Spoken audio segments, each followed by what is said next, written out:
Dante was tossed about on these doubts and wishes, when the patron, who had great confidence in him, and was very desirous of retaining him in his service, took him by the arm one evening and led him to a tavern on the Via d'Olio, where the leading smugglers of Leghorn used to congregate and discuss affairs connected with their trade. Already, Dante had visited this maritime bourse 2 or 3 times, and seeing all these hardy free traders, who supplied the whole coast for nearly 200 leagues in extent, he had asked himself what power might not that man attain who should give the impulse of his will to all these contrary and diverging minds. This time it was a great matter that was under discussion, connected with a vessel laden with Turkey carpets, stuffs of the Levant, and cashmeres.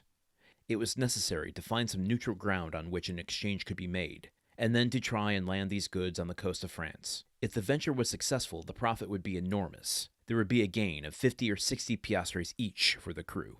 The patron of La Jeune Amélie proposed as a place of landing the island of Monte Cristo, which being completely deserted, and having neither soldiers nor revenue officers, seemed to have been placed in the midst of the ocean since the time of the heathen Olympus by Mercury, the god of merchants and robbers, classes of mankind which we in modern times have separated if not made distinct, but which antiquity appears to have included in the same category. At the mention of Monte Cristo, Dante started with joy. He rose to conceal his emotion, and took a turn around the smoky tavern, where all the languages of the world were jumbled in a lingua franca. When he again joined the 2 persons who had been discussing the matter, it had been decided that they should touch at Monte Cristo and set out on the following night. Edmond, being consulted, was of the opinion that the island afforded every possible security, and that great enterprises to be well done should be done quickly. Nothing, then, was altered in the plan, and orders were given to get under way the next night, and, wind and weather permitting, to make the neutral island by the following day.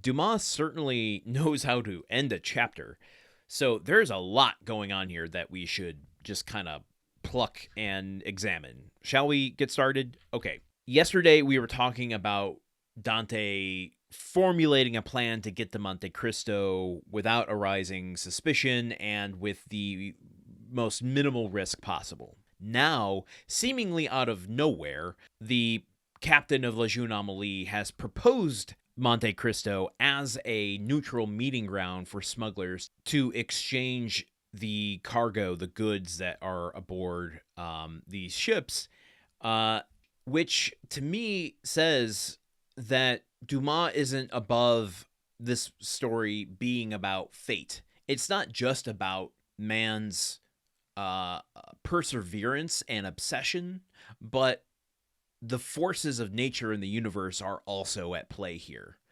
And he elevates this thought outside of just the coincidence of the captain mentioning Monte Cristo, but he elevates the thought and supports this theory of the kind of mystical fate that is surrounding the actions here by comparing the island of Monte Cristo to Olympus and the smugglers to that of Mercury, the god of merchants and robbers. So he's kind of associating these men, this fated decision to go to Monte Cristo and Monte Cristo itself with these things that exist in mythology and our folklore, and just kind of the things that make up the fabric of how we understand the world. So in a way, Dante's kind of caught up in the current of his own story. So much he has been working to escape the prison and get out and, by sheer force of will, exert himself on, the trajectory of his own life. And now the universe is like, you are on the right path, and I'm going to kind of carry you along now by, what can seem as coincidence, but really it is just the, personification of fate playing its hand. We are going to make sure that you get to the island of Monte Cristo, probably, as we know from Dumas, not in the way you expect. And whether or not it kind of matches Dante's thought on the amount of risk he has to run through having companionship on the island, maybe we'll get there and he's like, oh yeah, I can't search at all for this treasure because there are too many people here. Or maybe it goes in the other direction and, he stumbles upon the treasure and shares it with the crew. I don't know. I really don't know. But the very last sentence here that says they are going to make the neutral island by the following day. So chapter 23 starts tomorrow, and I have to imagine we're finally gonna set foot on Monte Cristo. Monte Cristo, Monte Cristo, forget not Monte Cristo. This is all very exciting stuff. And as a little treat for you all, I pulled some information. I did a little search to follow up on a question I asked a chapter or two ago about whether or not people, once I discovered that the island of Monte Cristo is real, I wondered if there were actual attempts to go and find this, the Spada treasure, the fake treasure listed in this book. And boy, oh boy, sometimes you turn up a search and you have no idea what it's going to show you. Was I delighted by some of this stuff? Apparently, there was something called Dumas fever after the publication of this book, and travelers, people who were just had the means to be able to go and explore on their own, actually set out in search of the real treasure of Monte Cristo. Apparently, it got to the point in the late 1800s that Tuscan authorities had to actually discourage would-be treasure hunters from scouring Monte Cristo because it was very difficult terrain and apparently open to pirate activity.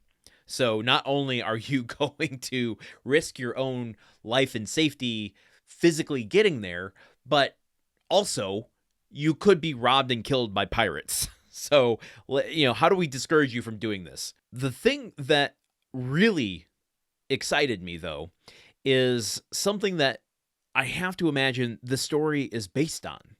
Because it turned up that before this book was written, there's actually something called the Treasure of San Mamiliano, which was, like Cardinal Spada, a treasure that is said to be buried on this island or one of the islands in this archipelago from a man of the cloth who was exiled and run out of his country and stored away his wealth on this island or one of the islands around it. So Dumas must have known in his travels and picking up, local folklore and stories from the people he surrounded himself with.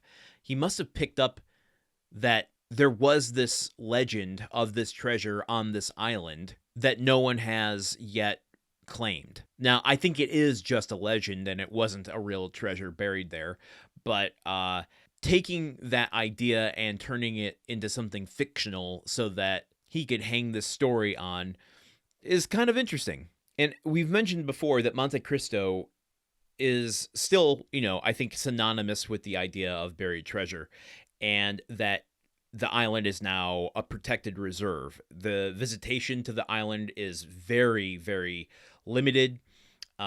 Treasure hunting is prohibited by law. You would probably end up in jail, heavily fined if you attempted it. But isn't that the exact sort of thing that Dante is trying to sidestep here? How do I, in spite of all of those risks, how do I find the right opportunity to get to the island, do my digging, and find the thing I know is there?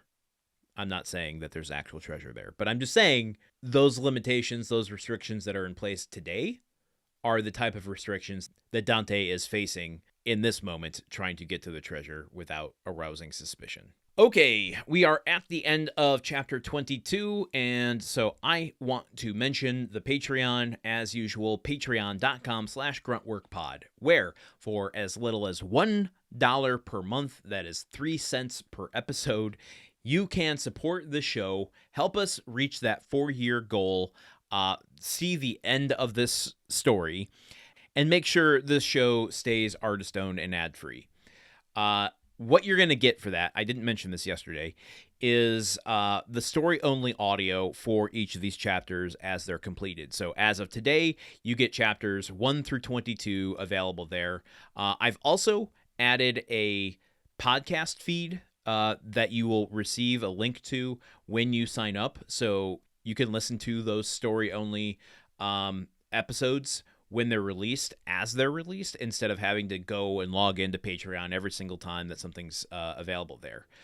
Additionally, for spooky season, I have done a reading of Edgar Allan Poe's The Telltale Heart. I might do more, but only let's set a little wager right now. So if you can't contribute to Patreon, I totally understand that. You can get access to The Telltale Heart and all that other stuff I'd mentioned if you do subscribe over at patreon.com/gruntworkpod. But I will do an additional reading of, let's say, Premature Burial by Edgar Allan Poe. I will do a reading of that for the Patreon if we can get more ratings and reviews on specifically Apple Podcasts, Spotify, and YouTube. If you follow and leave a rating at any of those places, let's say if I get 5, that seems like a pretty easy get. If I get 5 new ratings and reviews on those places, I will do a reading of The Premature Burial by Edgar Allan Poe on our Patreon. For spooky season, October is here, fall is here, autumn is here. We love a good spooky story for the spooky season. Lastly, if you want to join into the Discord and there's a different story you would like to hear me read on the Patreon, you can let me know by just diving in. It's completely free to anyone. Let me know what you think about the podcast, what you think about the Count of Monte Cristo, Dumas, anything, really. You can get the link to the Discord in today's show notes.